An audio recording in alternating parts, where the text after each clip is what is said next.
What's up, you guys? It's your girl Rhea, and I am here with a video for you guys. So I wanted to make this video because I have been in a season of self-discovery, self-alignment, and I've been on this journey for about 4 months now. And I've been away from like social media for a while, and I haven't been posting anything besides like things that I've been selling, and that's for a reason, which you guys will find out in a later video. But I wanted to make this video because I want to tell you guys about like what's this journey been like and what has these 4 months represented. What are some of the things that I've learned throughout the time, and like where I am in the current moment. So stay tuned if you guys want to figure out what I've been doing for the past 4 months and some of the things that I've learned on this journey of self-discovery. So number one, the first thing that I learned on this journey of self-discovery is the power of isolation. So I normally, when like a big transition happens in my life, I normally go into like an isolation mode. And I feel like it's because so much happens that I don't really know how to deal with it all, in a sense. So I think that I have like a weird time with change. Like, I don't know if anybody else has like a weird time, but like when change happens for me, I feel like my whole world is like changing and I don't really know how to deal with it. Sometimes I feel overwhelmed, I'm frustrated, I'm confused. Like, change is a lot for me. And when I was going through a season of change or like transitioning into a new period of time, I didn't know what was happening. I didn't know what God was telling me to do. So I was like, well, maybe I need to eliminate distractions and I need to just be in a season of isolation and listening to what God was telling me to do. During that time, I realized the power of isolation. Like, there's truly power in being in solitude and like listening to your own voice and listening to God's voice when you are in isolation.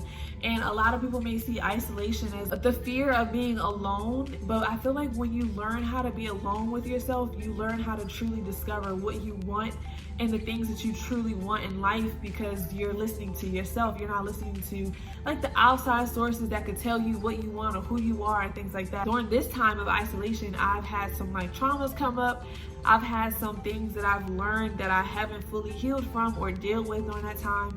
And I'm kind of like rediscovering myself because I don't have social media. I'm not looking at other people's lives trying to like, oh, that's what I want, or that's where I want to go, or this is what I want to do, because I don't have anything to compare it to. Like, when you're in a season of isolation, it's just you. So you're literally just sitting there thinking about what you want to do, where you want to go, and the things that you want to have, you know? So the second thing that I've learned on this journey of like alignment is how to trust God and have faith. This journey initially started with me wanting to like go on like a 21-day prayer and fasting, because I wanted to hear what God was telling me to do. And during this time, I knew that God was going to make me have faith and believing in what he wanted to tell me to do, but I didn't really know what type of faith he was asking me to have. I truly had to like step outside of my human way of doing things and like having to have a plan and a strategy to get things done, and fully be like, you know what, God, I don't know what's going on right now. I feel like you're telling me that I'm about to do this thing, but I don't really know how to do it, and I don't know when it's going to happen. I don't know what I need to do to make it happen. So like, I kind of don't have a choice but to trust you. And I feel like that was the biggest thing in this season, is that I had to relinquish my control and the way I wanted my life to go, and fully like, here, God, there's my life. This is all the things that's in it, and you can do what you want to do with it, because I don't want that control, because I really don't know what's happening. Having faith, I feel like, is so cliche in a sense, like, but when you understand what faith is believing in something that has no evidence of it being real based on your current circumstances. That's my true definition of faith. My definition has come from, especially in this season, because God was telling me that he was calling me to move across the country, which you guys will see in a different video. That journey of literally the beginning of him telling me that to the end of it happening. He told me that I was going to move across the country, and I'm like, first of all, I've never even been out the country. Number two, like, how do you move across the country? Like, what does that even look like?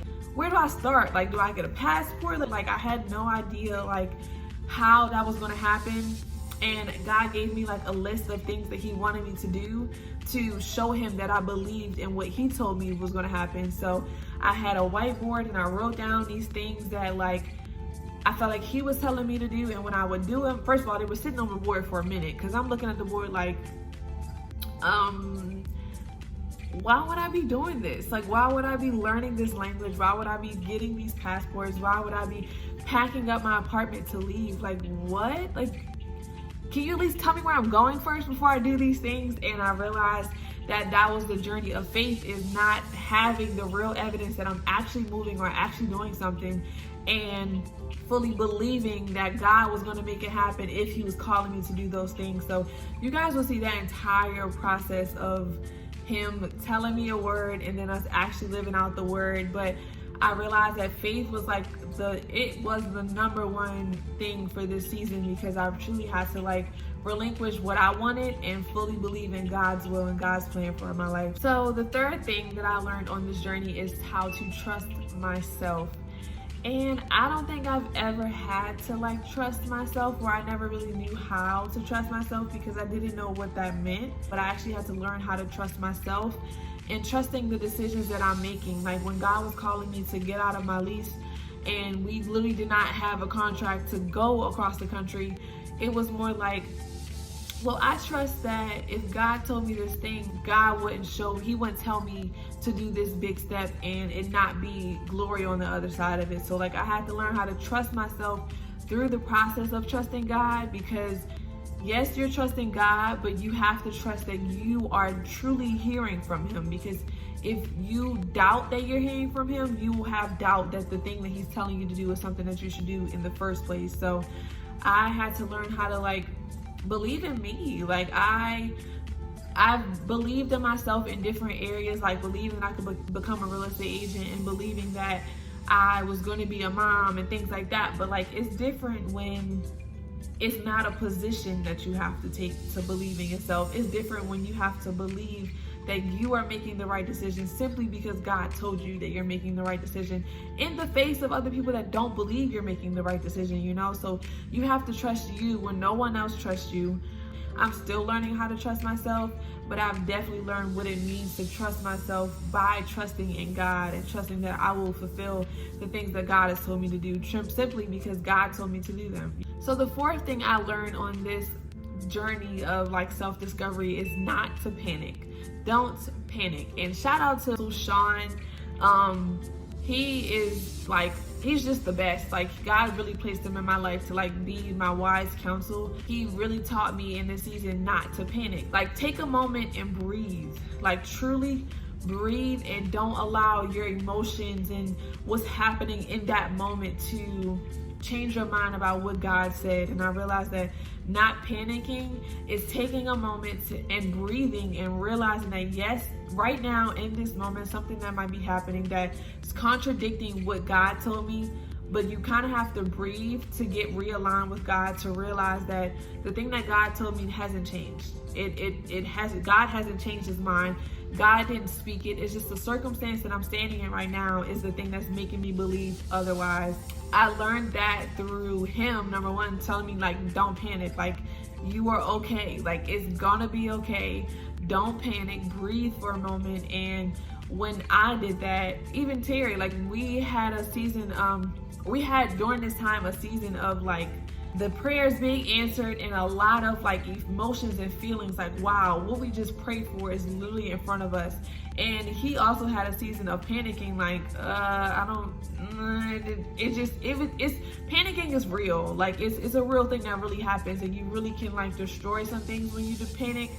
But we were reminded that when we breathe and we just take our human fears, doubts, and emotions out of the equation for that moment, that we will then find the moment to breathe and to realize that like there's no need to panic. Like that's just the human part of us that is ready to like be erratic and chaotic. So I definitely learned not to panic. I'm learning still to breathe during my moments of panic and call on God, because he's going to be the one that gives my soul rest. And like that's the part that needs the most rest, is my soul, not my human emotions, because of the circumstance that I'm standing in.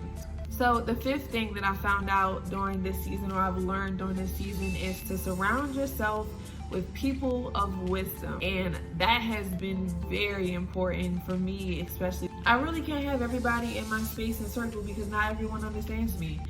your girl has been learning that over the years. Like, not everybody understands Sherea Byers. Like, I am a creature, okay? I am a special creature. God handcrafted me with his hands.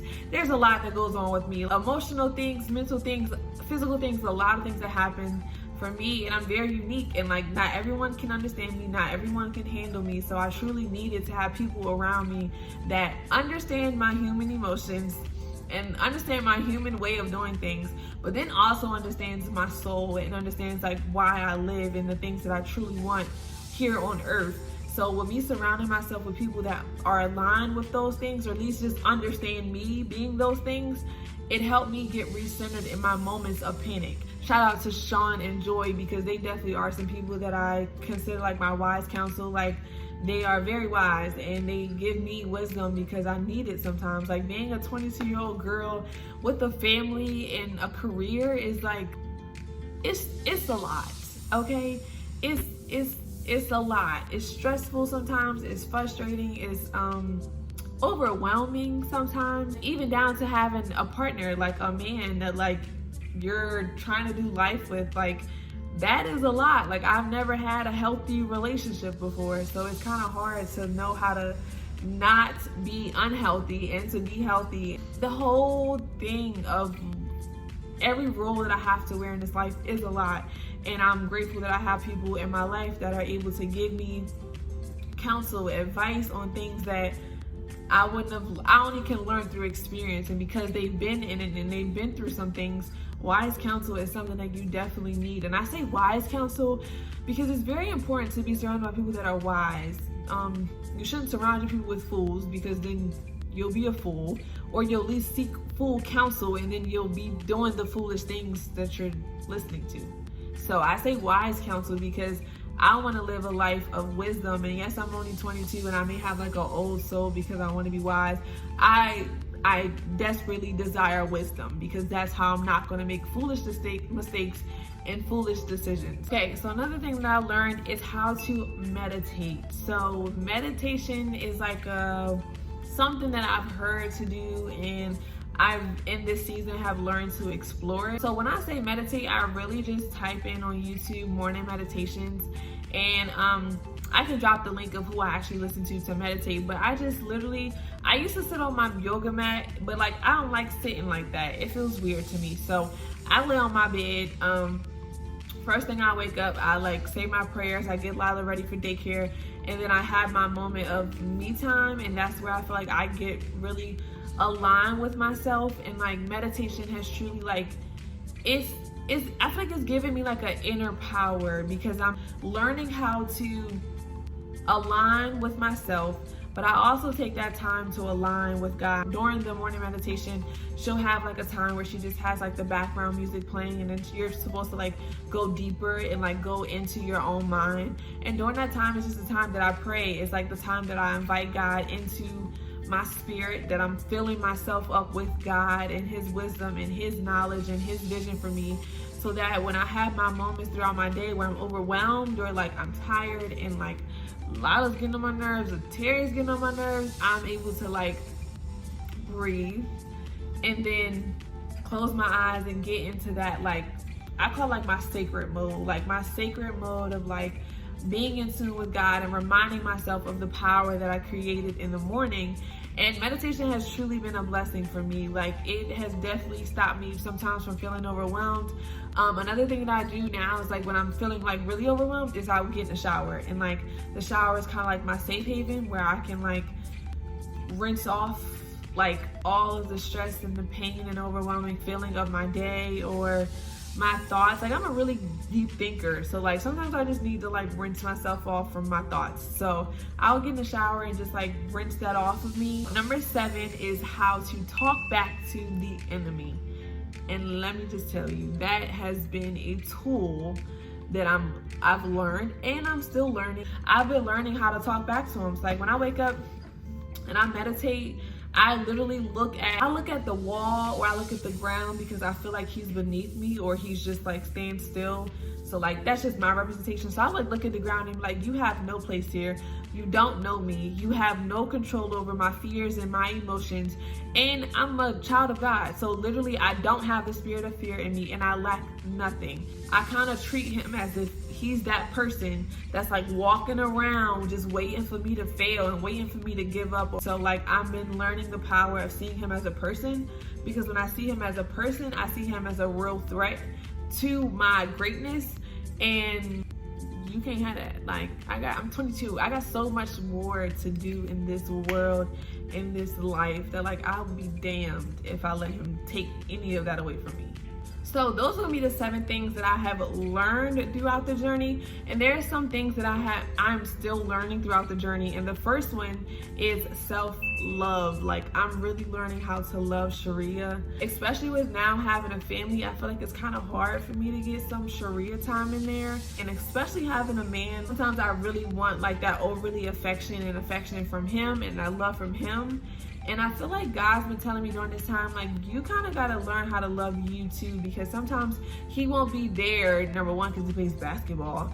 But number 2, he won't even be there sometimes emotionally to give you some of those things that you need. So like, you have to learn how to do that for yourself. The other has been learning how to deal with my emotions. So if you guys don't know, I'm a very sensitive and emotional person. I guess a part of my self-love is learning how to identify myself and learning my strengths and my weaknesses. Dealing with my emotions is something that I'm definitely working on, because I'm very in tune with myself in that way. Like, I know how I feel, and when I feel something, I feel it. Like, I can feel it in my spirit, you know, like, it ain't just like a thought or an emotion. I feel it in my spirit. So I've also had to learn how to, like, sometimes not saying my emotions, maybe like journaling them. So I definitely have like this new app that I'm using, that I'm like learning how to journal whenever I feel something. I'm also learning how to like talk about them, but I'm trying to talk about them where I feel like I'm kind of talking to myself, so that I'm talking through them. I've been getting in the mirror and like talking to myself, like, why do you feel that way? Or like kind of asking myself those questions that I wish other people would ask, or if I had a therapist, some of those questions I wish my therapist would be asking me. I've just been kind of learning how to be my own therapist, and like allowing God to like pull out some of those things in me that like I've been shoving down because of like past traumas and things like that. I'm learning that they're coming up during this season of isolation, and that I also, when they come up, need to learn how to like deal with them and truly work through them, and not just shove them back down, because then they're going to come up in other areas. So another thing that I'm still learning is how to submit and release control.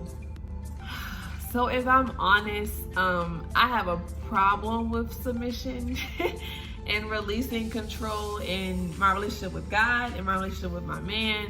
And it's something that I'm working on. Like, I'm not perfect. I think that the reason why I have a little problem with like submitting and releasing control is because I've been hurt before by men, and I feel like I used to carry that role of I'm gonna be submissive and I'm gonna just let my man be in control, and then they took advantage of that control. So like, I feel like getting into this relationship, I was very like dominant, like, this is what your girl wants, this is what I want, this is what I want it now, because I wanted to like take my control back, I guess. I'm learning now, especially, that like, that's not what my man wants. He still wants to be, you know, in control. And I also still do have to learn how to be submissive, especially in my relationship with God. And I feel like God is using this season to show me how to submit to him. Number one, that's why I have to learn how to have faith and like give God my life and not be in control of my life.